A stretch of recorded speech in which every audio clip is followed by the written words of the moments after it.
എല്ലാ വിദ്യാർത്ഥികൾക്കും പുതിയൊരു വീഡിയോയിലേക്ക് സ്വാഗതം. ഈ വർഷത്തെ LBS nursing and paramedical degree കോഴ്സുകളിലേക്കുള്ള പ്രവേശനത്തിനായിട്ടുള്ള അപേക്ഷ സമർപ്പിച്ച വിദ്യാർത്ഥികളുടെ അപേക്ഷ ഫൈനൽ കൺഫർമേഷൻ ചെയ്തിട്ടുണ്ടാകുമെന്ന് പ്രതീക്ഷിക്കുന്നു. അപ്പോൾ വിദ്യാർത്ഥികളുടെ ഈ ഒരു ഫൈനൽ കൺഫർമേഷൻ ചെയ്ത വിദ്യാർത്ഥികളുടെ അപേക്ഷകളുടെ വെരിഫിക്കേഷൻ നിലവിൽ നടന്നുകൊണ്ടിരിക്കുകയാണ്. അപ്പോൾ അങ്ങനെ വെരിഫിക്കേഷൻ നടന്നുകൊണ്ടിരിക്കുന്നതിൽ വിദ്യാർത്ഥികൾക്ക് ചില സമയത്ത് നിങ്ങൾ ലോഗിൻ ചെയ്ത് നോക്കുന്ന സമയത്ത് നിങ്ങളുടെ ആ ഒരു വെരിഫിക്കേഷൻ, അതായത് നിങ്ങളുടെ ആപ്ലിക്കേഷൻ സ്റ്റാറ്റസ് നോക്കുന്ന സമയത്ത് നിങ്ങൾക്ക് നിങ്ങളുടെ ആപ്ലിക്കേഷൻ റിജക്റ്റഡ് പ്രൊവിഷണലി എന്ന് പറഞ്ഞുകൊണ്ട് കാണാം. അതുപോലെ ചില വിദ്യാർത്ഥികൾക്ക് ആക്സെപ്റ്റഡ് പ്രൊവിഷണലി എന്ന് പറഞ്ഞുകൊണ്ട് കാണാൻ സാധിക്കും. അപ്പോൾ ആക്സെപ്റ്റഡ് പ്രൊവിഷണലി എന്ന് പറഞ്ഞാൽ അത് നിങ്ങളുടെ ആപ്ലിക്കേഷൻ ആക്സെപ്റ്റ് ചെയ്യപ്പെട്ടിട്ടുണ്ട് എന്ന് മനസ്സിലാക്കാം. അതുപോലെ റിജക്റ്റഡ് പ്രൊവിഷണലി എന്ന് പറഞ്ഞുകൊണ്ടാണ് കാണുന്നതെങ്കിൽ നിങ്ങളുടെ ആപ്ലിക്കേഷൻ താൽക്കാലികമായിട്ട് റിജക്റ്റ് ചെയ്തിട്ടുണ്ട്. അപ്പോൾ ഇങ്ങനെയെങ്കിൽ നിങ്ങൾ എന്താണ് ചെയ്യേണ്ടത് എന്ന് ചോദിച്ചു കഴിഞ്ഞാൽ വിദ്യാർത്ഥികൾക്ക് നിങ്ങളുടെ അവിടെ റിമാർക്സ് കൊടുത്തിട്ടുണ്ടാകും. അപ്പോൾ എന്തുകൊണ്ടാണ് റിമാർക്സ് എന്ന് പറഞ്ഞുകൊണ്ട് കൊടുത്തിട്ടുണ്ടാകും, അത് എന്താണ്, ഏത് ഡോക്യുമെൻസിൻ്റെ കുറവാണ് എന്നുള്ള കാര്യം കൃത്യമായിട്ട് രേഖപ്പെടുത്തിയിട്ടുണ്ടാകും. അതുപോലെ എന്താണ് കാരണം എന്നുള്ളത് കൂടി നിങ്ങളുടെ പ്രൊഫൈലിൽ കൃത്യമായിട്ട് രേഖപ്പെടുത്തിയിട്ടുണ്ടാകും. അപ്പോൾ ആ ഒരു കാരണം നോക്കിക്കൊണ്ട് നിങ്ങൾക്ക് ഏത് ഡോക്യുമെൻറ്റിൻ്റെതാണ് പറഞ്ഞിട്ടുള്ളത്, അപ്പോൾ ആ ഒരു ഡോക്യുമെൻറ്റിൻ്റെ വിദ്യാർത്ഥികൾ ആ ഒരു എന്ത് ഡോക്യുമെൻ്റാണ്, ഇപ്പോൾ നാറ്റിവിറ്റി സർട്ടിഫിക്കറ്റ് ആണെങ്കിൽ നാറ്റിവിറ്റി സർട്ടിഫിക്കറ്റ് നിങ്ങളൊന്ന് തയ്യാറാക്കുക. ചില സമയത്ത് അതിൻ്റെ വാലിഡിറ്റി, അല്ലെങ്കിൽ ചില സമയത്ത് നോൺ ക്രിമിനൽ സർട്ടിഫിക്കറ്റിൻ്റെ വാലിഡിറ്റി കഴിഞ്ഞു പോയതാകാം. ഈ ഒരു രീതിയിൽ വിവിധ സർട്ടിഫിക്കറ്റുകളുടെ വാലിഡിറ്റി പോയത് കാരണമോ അല്ലെങ്കിൽ മറ്റെന്തെങ്കിലും ഇഷ്യൂ കൊണ്ടോ നിങ്ങൾക്ക് റിമാർക്സ് കാണിക്കും. അപ്പോൾ എന്താണ് റിമാർക്സ് എന്നുള്ള കാര്യം നിങ്ങൾ നോക്കിയിട്ട് അത് പരിഹരിക്കാൻ ആവശ്യമായിട്ടുള്ള ഡോക്യുമെൻസുകൾ നിങ്ങൾ തയ്യാറാക്കി വയ്ക്കുക. കാരണം നിങ്ങൾക്ക് കറക്ഷൻ പീരീഡിൽ നിങ്ങളുടെ ആപ്ലിക്കേഷനിലെ തെറ്റുകൾ തിരുത്തുന്നതിനായിട്ടുള്ള അവസരം വിദ്യാർത്ഥികൾക്ക് ലഭിക്കുന്നതാണ്. അപ്പോൾ ഇവിടെ ആ ഒരു കാര്യം പ്രത്യേകം സൂചിപ്പിച്ചിട്ടുണ്ട്. അതായത് അപേക്ഷ പരിശോധിക്കുമ്പോൾ അവരുടെ ക്ലെയിമിന് സാധുവായിട്ടുള്ള രേഖയല്ല അപ്ലോഡ് ചെയ്തിരിക്കുന്നതെങ്കിൽ ക്ലെയിം അല്ലെങ്കിൽ അപേക്ഷ താൽക്കാലികമായിട്ട് നിരസിക്കുന്നതായിരിക്കും.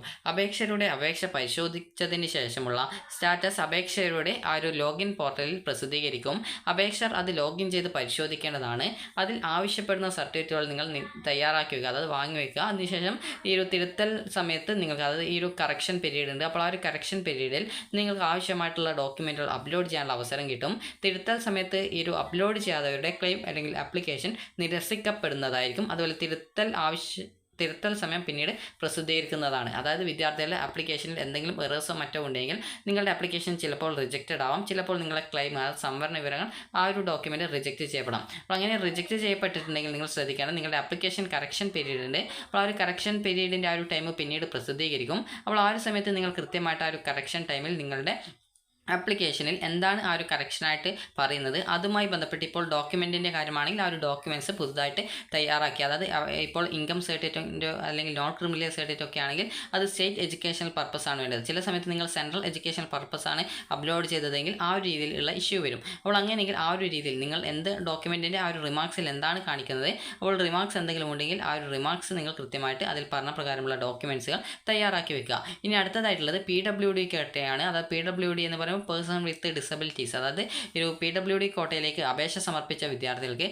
മെഡിക്കൽ ബോർഡ് ഈ ഒരു തിരുവനന്തപുരം മെഡിക്കൽ കോളേജിൽ, അതായത് ഈ ഒരു directorate of medical education Thiruvananthapuram എന്നുള്ള ആ ഒരു അഡ്രസ്സിൽ നിങ്ങൾക്ക് ഒരു ജൂലൈ 3 മുതൽ ജൂലൈ 5 വരെ നടത്തുന്നുണ്ട്. അപ്പോൾ അതിൻ്റെ അത് details will be published on 23/6, അതായത് ജൂൺ 23 അതിൻ്റെ ഡീറ്റെയിൽസ് പ്രസിദ്ധീകരിക്കും, ആരൊക്കെയാണ് ഹാജരാവേണ്ടത് എന്നുള്ളത്.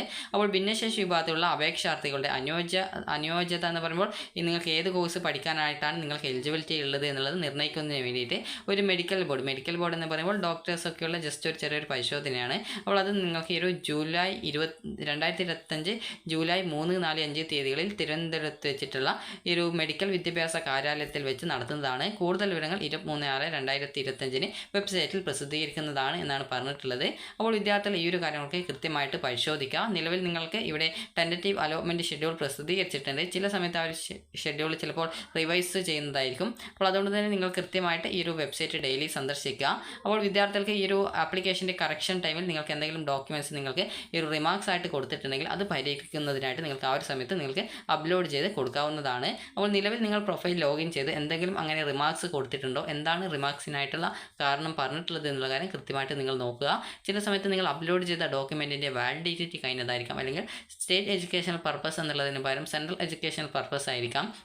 അതുപോലുള്ള ചെറിയ ചെറിയ പ്രശ്നങ്ങൾ കാരണം നിങ്ങൾക്ക് ഈ രീതിയിൽ ഇഷ്യൂസ് വരാവുന്നതാണ്.